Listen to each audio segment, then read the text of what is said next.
Bonjour à tous et bienvenue dans les cours en ligne du SEM. Dans cette brève vidéo, nous allons voir ensemble comment utiliser votre tablette pour accéder à votre espace Google Classroom et y interagir avec vos différentes classes.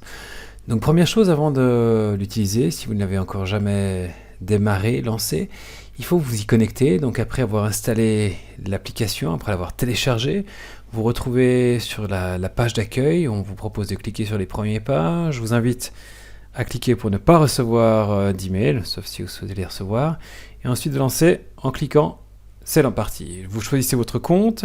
Si votre compte n'apparaît pas et s'il n'est pas automatiquement relié, il faut donc y inscrire vos différentes informations, et habituellement il faut écrire edu- votre nom de famille, prénom, la première lettre du prénom, @eduge.ch, comme ça apparaît à l'écran. Voilà, une fois que, et votre mot de passe, comme il est dans mes mots.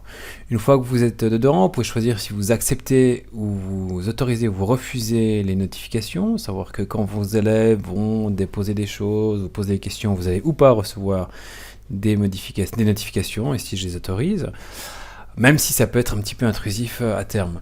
Vous pourrez toujours le changer par la suite.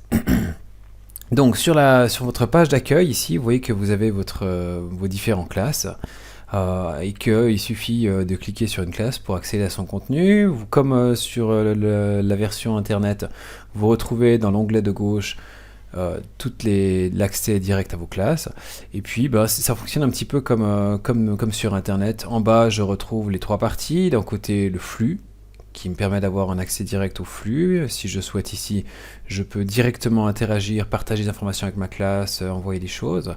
La partie travaux et devoirs, dans laquelle j'ai mes différents travaux, mes devoirs. Et là aussi, je peux interagir directement. Tout en bas à droite, je peux créer un nouveau devoir questionnaire comme je le ferais sur Internet.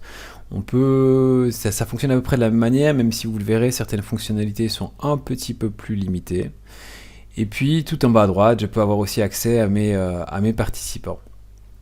À noter que par ailleurs, vous pouvez aussi directement vous rejoindre depuis ici, on le verra plus tard dans cette formation, la version Meet pour les vidéoconférences. Donc je clique ici et puis j'apparaîtrai ici pour ma visioconférence avec mes élèves.